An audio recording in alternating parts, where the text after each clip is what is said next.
Hello my dear students, यहाँ पे एक जेड वंस का क्वेश्चन ले रखा है। क्वेश्चन को केयरफुली समझते हैं, उसके बाद इसको सॉल्व करते हैं। ठीक है, वीडियो के एंड तक बने रहे, तभी जो है आपको कॉन्सेप्ट क्लियर होगा। अगर इन फ्यूचर ऐसा क्वेश्चन आता है तो आराम से इसको टैकल कर पाओगे भाई। ठीक है, तो चलिए स्टार्ट करते हैं। पहले इसको रीड करते हैं भाई। So question is an object is hanging from a ceiling and the distance of the object from the floor is 10 meter. Okay. In between the object and the floor, we hold a convex lens such that image of object is formed on the floor. Right. The lens is dropped and the image is formed on the floor again after 1 second. ठीक है, तो ये हमारे पास question का second part है भाई। ठीक है, the focal length of lens in metre आपको दे रखा है n by 8। Find value of n आपको बताना। तो भाई बहुत ही जोरदार क्वेश्चन, आपको बहुत मजा आने वाला है इस क्वेश्चन को करने में भाई। ठीक है, तो यहाँ पे प्रॉब्लम में दो स्टेटमेंट है, अगर आपको ध्यान से समझ आया हो। ठीक है, तो पहला स्टेटमेंट ये है कि भाई एक ऑब्जेक्ट सीलिंग से हैंग कर रही है फ्लोर से 10 मीटर की हाइट पे, और यहाँ पे हमने एक कॉन्वेक्स लेंस को होल्ड कर रखा है in between the floor and ceiling. Clear है? तो पहला केस ये हो गया। उसके बाद उसने बोला है कि भैया लेंस को जो है हम ड्रॉप कर देते हैं। ड्रॉप करना मतलब स्टार्टिंग फ्रॉम रेस्ट होगा बेटा, एक बात आपको पकड़नी है। And image is formed again floor पे आपका 1 सेकंड बाद। ठीक है, सो यहाँ पे एक्चुअली में आपको फोकल लेंथ निकालना है। ठीक है, और यहाँ पे क्वेश्चन में n/8 की टर्म्स में दे रखा है, सो n की वैल्यू आपको मिल जाएगी। क्लियर है भाई? तो चलिए बेटा समझते हैं इसका सोल्यूशन। ओके, सोल्यूशन बेटा समझते हैं यहाँ पे इसके कॉन्सेप्ट को। ठीक है, सो मान लीजिए हमारे पास यहाँ पे ऐसे सीलिंग है। ठीक है, और यहाँ पे एक आपका ऐसे ऑब्जेक्ट यहाँ पे हैंग कर रहा है। राइट। अच्छा, यहाँ पे हमारे पास एक आपका कॉन्वेक्स लेंस ऐसे यहाँ पे लगाया हुआ है। ठीक है, ये रहा लेंस, और नीचे आपके पास यहाँ पे ऐसे फ्लोर है। ठीक है, ये रहा फ्लोर। ठीक भाई, ये ग्राउंड भी बोल सकते हो, ये फ्लोर। ठीक है, ये हमारे पास लेंस है, और ये आपके पास ऊपर यहाँ पे ऑब्जेक्ट है। बेटा यहाँ पे क्वेश्चन मेंशन करके दिया है कि फ्लोर और सीलिंग के बीच का जो सेपरेशन है, डिस्टेंस है, दैट इज आपका कितना, यहाँ पे 10 मीटर दिया हुआ है। राइट। आप यहाँ पे क्या कर लो, लेंस की जो हाइट है फ्रॉम द फ्लोर स्टार्टिंग में, ठीक है, कितना मान लो यहाँ पे y मान लो भाई। ठीक है, सो बेटा यहाँ पे देखो ऑब्जेक्ट का जो हाइट है that is given from the floor, कितना 10 मीटर। तो यहाँ से लेंस से अपने को लेनी पड़ेगी ना इसकी डिस्टेंस, ये कितनी आ जाएगी बेटा, ध्यान से देखिए कितनी हो जाएगी। y है, टोटल आपका 10 है, तो हमारे पास यहाँ पे कितना आ जाएगा, 10 - y। ठीक है, this is the position of object from lens आप बोल सकते हो। ठीक है, तो ये मेरे पास क्या हो जाएगा, लेंस से ऑब्जेक्ट की पोजीशन हो जाएगी स्टार्टिंग में। ठीक है, सो बेटा यहाँ पे अगर पहली इक्वेशन लगाऊं इसके करस्पॉन्डिंग जो अपने को गिवन है, तो आपके पास जो इमेज बनेगी कहाँ पे बनेगी, यहाँ पे फ्लोर में वाई डिस्टेंस पे बनेगी। तो ये मेरे पास फर्स्ट कंडीशन जो क्वेश्चन में मेंशन करके दिया। तो यहाँ पे अगर हम लेंस फार्मूला लगाए बेटा, ठीक है, यहाँ पे फर्स्ट केस लिख रहा हूँ, तो लेंस फार्मूला क्या होता है, 1/f equal to 1/v minus यहाँ पे 1/u। क्लियर है? तो हमारे पास यहाँ पे v की वैल्यू कितनी है, y, जो कि पॉजिटिव रहेगा क्योंकि बेटा रेज जो है यहाँ से आ रही होंगी ऐसे। ठीक है, जहां पे ऑब्जेक्ट होता है वहां से रेज आती है। तो यहाँ पे साइन कन्वेंशन की भी आपको केयर करनी पड़ेगी। तो बेटा यहाँ पे रे के अकॉर्डिंग आप साइन कन्वेंशन कर सकते हो, जिधर रे जा रही है उधर पॉजिटिव, और रेस के अपोजिट डायरेक्शन में आपका नेगेटिव। मींस यहाँ पे ऑब्जेक्ट की जो पोजीशन होगी वो नेगेटिव में होगी। ठीक है, और आपके पास जो इमेज की पोजीशन होगी दैट इज पॉजिटिव। ठीक है, तो ये मेरे पास यहाँ पे हो जाएगा बेटा। ठीक है, यहाँ पे आपके पास जो भी इमेज वगैरह बन रही होगी, सो हमारे पास यहाँ पे अगर हम अप्लाई करें बेटा, यहाँ पे ध्यान से देखिए हमारे पास कितना हो जाएगा, 1/f इक्वल टू 1/, यहाँ पे v की वैल्यू कितनी हो जाएगी, y। क्लियर है? और यहाँ पे माइनस और 1/, u की वैल्यू कितनी है बेटा, अगर ध्यान से देखिए तो u इक्वल टू हमारे पास आया है -10 - y। हमने माइनस यहाँ पे क्यों लगाया, क्योंकि बेटा ऑब्जेक्ट की पोजीशन क्या होगी, नेगेटिव में होगी, ऊपर की तरफ है। ठीक है, आया समझ में? तो ये चीज है, तो यहाँ पे क्या लिखोगे, देखो बेटा यहाँ पे वैल्यू सब्स्टिट्यूट करोगे तो माइनस माइनस क्या हो जाएगा, प्लस। तो 10 - y एलसीएम करो जरा, तो कितना हो जाएगा, 10 - y प्लस y, और डिवाइडेड बाई कितना हो जाएगा, 10 - y इंटू y। ठीक है, हमने एलसीएम ले लिया, तो हमारे पास 1/f इक्वल टू कितना आएगा बेटा, ऊपर जो है -y plus y cancel out हो जाएगा, तो 10 डिवाइडेड बाई y, और यहाँ पे 10 - y। ठीक है, ये मेरे पास हो गया बेटा इक्वेशन नंबर 1।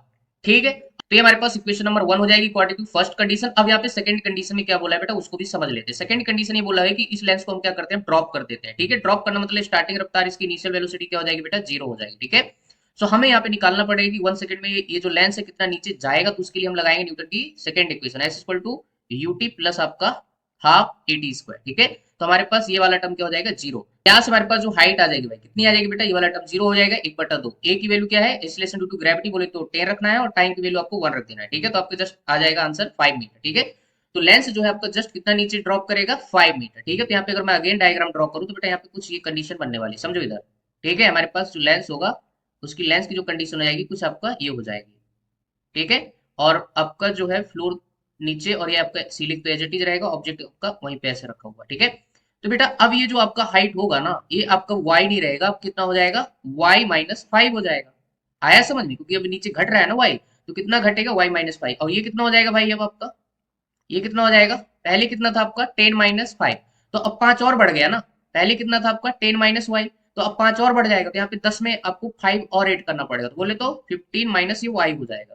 बेटा आई होप ये चीज आपको अच्छे से क्लियर हो गई होगी, ठीक है, क्योंकि 5 मीटर लेंस और गिर गया तो बेटा पहले 10 माइनस वाई था, तो 5 इसमें ऐड करना पड़ेगा और यहाँ पे y में 5 माइनस करना पड़ेगा यार, ठीक है। क्योंकि बेटा ये बात समझना बहुत इंपॉर्टेंट है, अगर ये बात तुझे समझ आ जाएगी तो क्वेश्चन में कुछ है ही नहीं है।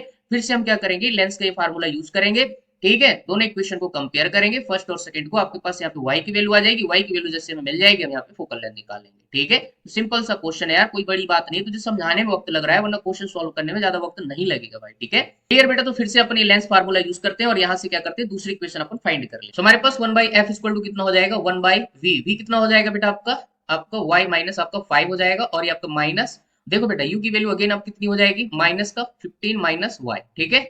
आपका ऑब्जेक्ट तो अभी भी वही है, जस्ट यहाँ पे पोजीशन चेंज हो गई, तो आपके पास माइनस माइनस फिर से क्या हो जाएगा प्लस, तो 15 माइनस क्या हो जाएगा y, ठीक है। बेटा इसको थोड़ा एलसीएम वगैरह करिए, तो 15 माइनस y प्लस आपका y माइनस 5, और नीचे कितना हो जाएगा, ध्यान से देखिए आपके पास y माइनस 5 और हो जाएगा ये कितना 15 माइनस y, बेटा ध्यान से देखिए y minus y gate cancel out, ऊपर कितना बचेगा 10 डिवाइडेड बाई y माइनस 5, और इधर हो जाएगा 15 माइनस y, ठीक है। और ये आपके पास 1/f, ये आपका हो जाएगा इक्वेशन नंबर 2, ठीक है। तो ये हमारे पास इक्वेशन 1 और 2 आपस में देखो बेटा लेफ्ट हैंड साइड क्या है, बराबर है, तो आपके पास राइट हैंड साइड भी क्या हो जाएंगे, बराबर हो जाएंगे, ठीक है। तो हम यहाँ पे बोल सकते हैं बाई इक्वेशन 1 एंड 2, ठीक है। तो आपके पास यहाँ पे क्या हो जाएगा, आपको यहाँ पे लिख देना 10 डिवाइडेड वाई, और ऊपर कितना हो जाएगा 10 माइनस वाई, ठीक है। इक्वेशन आपका फर्स्ट से मैं लिख रहा हूँ, और यहाँ पे आपके पास सामने लिखा हुआ है 10 डिवाइडेड बाई y माइनस 5, और यहाँ पे हो जाएगा 15 माइनस वाई, ठीक है। तो बेटा 10 और 10 गेट कैंसल आउट, इसको जस्ट क्रॉस मल्टीप्लाई कराना है, तो बेटा यहाँ पे कितना जाएगा y माइनस 5, और इधर हो जाएगा 15 माइनस वाई, और इधर हो जाएगा आपके पास 10y माइनस वाई स्क्वायर, ठीक है। हमने इसको अंदर मल्टीप्लाई कर दिया है, ठीक है। इसको भी अंदर मल्टीप्लाई कराइए, तो कितना हो जाएगा आपके पास 15y माइनस का कितना हो जाएगा वाई स्क्वायर, और यहाँ पे आपके पास हो जाएगा 75 माइनस का और प्लस का आपके पास 5y इक्वल टू हो जाएगा 10y माइनस का वाई स्क्वायर। ओके, सो यहाँ से बेटा देखिए आपके पास ये Y square get cancel out, ठीक है, क्योंकि माइनस वाई स्क्वायर और यहाँ पे माइनस वाई स्क्वायर इधर आएगा तो आपका प्लस हो जाएगा, ठीक है। सो आप देख सकते हो बेटा यहाँ पे 5y प्लस का आपका 15y, तो कितना हो जाएगा 20y, ठीक है। और आपके पास यहाँ पे आएगा तो कितना हो जाएगा माइनस का 10y इक्वल टू इधर जाएगा तो आपका हो जाएगा 75, ठीक है। इसके अलावा यहाँ पे कुछ भी नहीं बचा, तो हमारे पास यहाँ पे कितना हो जाएगा जस्ट आपका 10y इक्वल टू कितना 75, तो हमारे पास y की वैल्यू कितनी हो जाएगी 7.5 मीटर, ठीक है। हमारे पास जो y है दैट इज 7.5 मीटर गाइस, ठीक है। अगर हमारे पास y आ गया तो फिर सारी चीजें अपन निकाल लेंगे, किसी भी इक्वेशन में आप ये y की वैल्यू सब्स्टिट्यूट कर सकते हो, चाहे इक्वेशन 1 में चाहे इक्वेशन 2 में। तो हम इक्वेशन 1 में ये वैल्यू सब्स्टिट्यूट करेंगे क्योंकि उसको सॉल्व करना थोड़ा इजी है। तो हमारे पास यहाँ पे इक्वेशन 1 के करस्पॉन्डिंग 1/f इक्वल टू कितना हो जाएगा 10 डिवाइडेड बाई y, और यहाँ पे क्या हो जाएगा इनटू 10 माइनस y, ठीक है। y की वैल्यू सब्स्टिट्यूट कर दीजिए, 10 डिवाइडेड बाई 7.5 मल्टीप्लाई यहाँ पे कितना हो जाएगा 10 माइनस 7.5, ठीक है। आप इसको रिसिप्रोकल कर सकते हैं भाई, तो हमारे पास देखो ऊपर कितना हो जाएगा 7.5 मल्टीप्लाई बेटा 10 माइनस 7.5, तो कितना बचेगा 2.5 डिवाइडेड बाई आपका 10, ठीक है। यहाँ पे आप पॉइंट वगैरह ये जो डेसिमल है ये हटा सकते हो, तो 75 मल्टीप्लाई 25, नीचे आपके पास जाएंगे 2 जीरो और, तो यहाँ पे हो जाएगा 1000, ठीक है। यहाँ पे आप इसको काट सकते हो बेटा, ठीक है, 25 4 जा 100, तो हमारे पास यहाँ पे कितना बन जाएगा 75 डिवाइडेड बाई 40, राइट, एक जीरो बचेगा। आप इसको 5 से निपटा सकते हो बेटा, ठीक है। तो 5 से 5 1 जा और 5 5 जा, नीचे कितना हो जाएगा 5 8 जा, तो कितना आ जाएगा 15/8, ठीक है। सो हमारे पास यहाँ पे फोकल लेंथ कितनी निकल के आ जाएगी 15 डिवाइडेड बाई 8, बेटा ऑलरेडी आपको यहाँ पे क्या गिवन है focal length n divided by 8, compare कर लीजिए तो 8 8 बल्ले बल्ले, सो आपके पास n की जो वैल्यू आएगी दैट इज आपका 15 गाइस, ठीक है। सो आई होप यार आपको क्वेश्चन का सोल्यूशन अच्छे से एकदम जोरदार तरीके से समझ आया होगा। तो इस पर्टिकुलर क्वेश्चन का जो आंसर जाएगा that is n equal to 15, ठीक है। सो भाई चलिए मिलते हैं फिर आपको नेक्स्ट वीडियो, तब तक के लिए thank you, good luck. Video अच्छा लगे तो यार लाइक कर देना, चैनल को सब्सक्राइब जरूर कर देना, और आपकी प्रिपरेशन में हमारी वीडियो हेल्प कर सकेगा, ठीक है। Okay, thank you for watching this.